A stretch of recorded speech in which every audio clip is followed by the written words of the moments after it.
waktu itu sebenarnya aku pengen dirikan itu dalam bentuk pesantren. Tapi saya punya guru namanya Mbak Naharul Sururi. Urusan haji dan lain, dulu saya ngajinya ke beliau, banyak ke beliau. Saya minta sama beliau itu dikomentari, Mas Iqbal, kowe itu ngurusi wong paras ya ngel ngurusi wong edan. Tapi berkah ketemu dengan PMI, nah itu kita bikin namanya Gria Peduli dan Gria Bahagia. Makanya saya ngajak tema konsep bahagia dalam Al-Quran. Bahagia itu siapa? Ya dibahagiakan. Wong edan ini perlu dibahagiakan. Di sana juga ada orang-orang tua yang jompo yang dibuang, ditelantar. Itu 130-an ada. Loh, betul, kita kumpulkan jadi satu. Ya, apa butuh dia dan seterusnya hidupnya bersama. Jadi saya sudah terbiasa itu ketemu kali wong edan. No edan itu nang yang dia terus. Senang bahagia terus. Itu jarang susah nih, jarang susah. Karena kalau dalam bahasa Quran betul tadi. Kenapa menjadi ceria? Karena memang dalam Al-Quran itu ada satu kalimat yang disebut kalaf. Kalaf itu apa? Wajah sumringah. Makanya ada ayat la yukallifullahu nafsan illa wus'aha. Yukallif itu diambil dari kata kalafa. Kalafa itu artinya menggantung. Kalaf itu wajah ceria. Yukallif itu artinya beban. Loh, hubungannya apa Ustaz? Kalaf itu dengan beban itu. Yukalif, makanya mukalaf itu orang yang sudah pantas mendapat beban. Ghairu mukalaf kuwi cah cilik atau orang edan kuwi ghairu mukalaf. Ghairu mukalaf itu enggak pantas dikasih beban karena memang dia tidak bisa dikasih beban. Nah, al-kalaf itu wajahnya ternyata lawan. Jadi maksudnya apa? Al-kalaf itu wajah rekoso. Mohon maaf, bukan ceria. Al-kalaf itu wajah rekoso. Maksudnya wajah rekoso pripun Ustaz? Saya minta maaf. Itu ternyata dalam kaidah Islam itu kowe delok wajah seseorang. Itu jenengan bisa punya komentar. Mas, utang murung rampung ya itu bisa. Urusan murung rampung. Itu kenapa? Wajah itu bisa jadi terlihat susah. Makanya la yukalifu. Jenengan waktu kemarin naik haji masuk ke dalam Ka'bah tidak? Saya juga belum pernah masuk. Berapa kali umrah saya tidak pernah masuk. Tapi saya percaya, saya dapat cerita di sana di dalam Ka'bah itu ada 2 ayat Al-Quran yang jadi kaligrafi. Dan itu adalah 2 surat terakhir surah Al-Baqarah. Yang itu diyakini. Saya buka di kitab-kitab tafsir.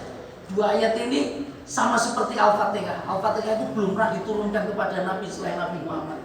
Termasuk 2 ayat ini. Termasuk ayat la yukallifullahu nafsan illa wus'aha. Loh, maksud Ustaz gimana? Orang itu kalau mendekat kepada Allah maka beban itu menjadi hilang. Kenapa? Karena sesungguhnya Allah nggak pernah ngasih beban kepada dirinya. Loh, kenapa Ustaz bisa bicara seperti itu? Nah, itulah sebuah proses solusi kehidupan. Ketika orang mengajak alhamdulillah, esensi alhamdulillah itu kan sebenarnya ucapan rasa syukur. Dia namanya ucapan rasa syukur. Jadi sesuatu yang sangat indah sebenarnya. Tapi kadang-kadang kalimat hamdalah kita seringkali jadi kalimat basa-basi kemauan. Maksudnya kita tidak paham tentang makna syukur itu. Loh, kenapa kok Ustaz syukur? Syukur itu apa toh? Syukur itu bahasa sederhana matur nuwun. Matur nuwun kuwi terima kasih. Terima kasih itu kenapa? Karena dia paham tentang nikmat yang diberikan Allah kepada dirinya. Gitu. Apa saya sekedar paham Ustaz? Oh, enggak cukup, rasa syukur itu enggak sekedar paham. Jenengan dikasih mata sehat, cara bersyukur mendapat mata sehat itu bagaimana gitu ceritanya? Itu bukan sekedar melihat. Mata sehat itu belum tentu bagian dari nikmat. Ketika apa? Ketika jenengan gunakan mata sehat untuk melihat sesuatu yang tidak pada tempatnya. Tapi kalau Anda gunakan untuk melihat hal yang baik-baik seperti perintahnya, maka itu bentuk bagian dari mensyukuri nikmat Allah. Kasih telinga yang bisa mendengar itu belum tentu bagian dari kenikmatan. Ketika apa Anda gunakan untuk hal yang buruk-buruk, kemaksiatan, itu harus telinga itu kita gunakan untuk mendengar yang baik-baik. Makanya menghadirkan Allah itu meringankan. Nah, makanya kenapa Anda harus rame-rame ke tanah suci kita melaksanakan ibadah haji. Di Quran itu urusan haji itu ada ayat yang sangat penting. Sangat penting. Bahkan ada surah itu, surah judulnya Al-Hajj. Al-Hajj, pernah dengar surah Al-Hajj? Surah keberapa itu? 22, nanti coba dibuka ayat 27, itu ada kalimat seperti ini, wa'adin fin nasi bil hajj. Dan Allah Ta'ala telah memerintahkan siapa itu? Untuk mengumandangkan panggilan haji. Itu menurut jumhur mufassir, itu yang diperintahkan itu Nabi Ibrahim, wa'adin fin nasi bil hajj. Apa yang terjadi?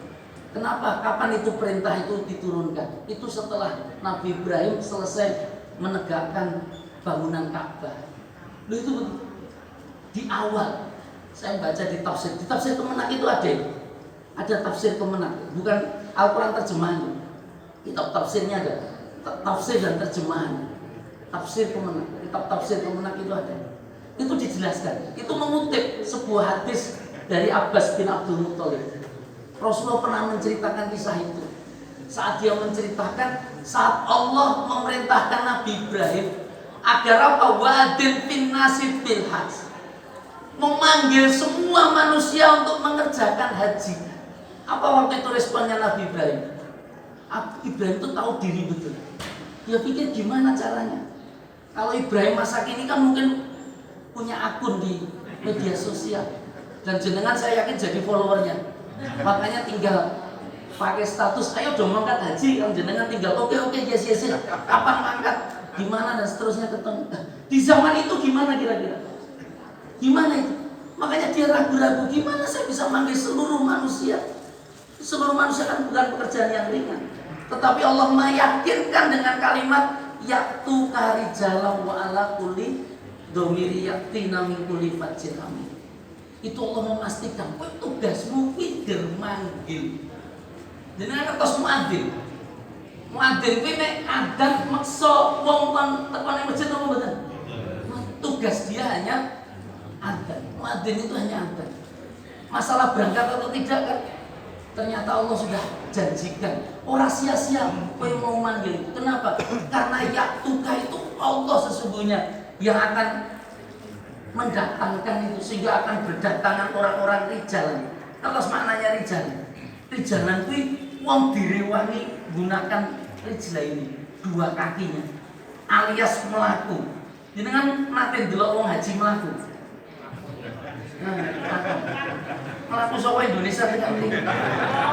Nganggo dua kaki, ngonteni wenten lho tiap Magelang. Warga Muhammadiyah tuh. 10 bulan dia sampai di sana. Itu rijal. Kalau melaku betul waktu fenomena tahun 2022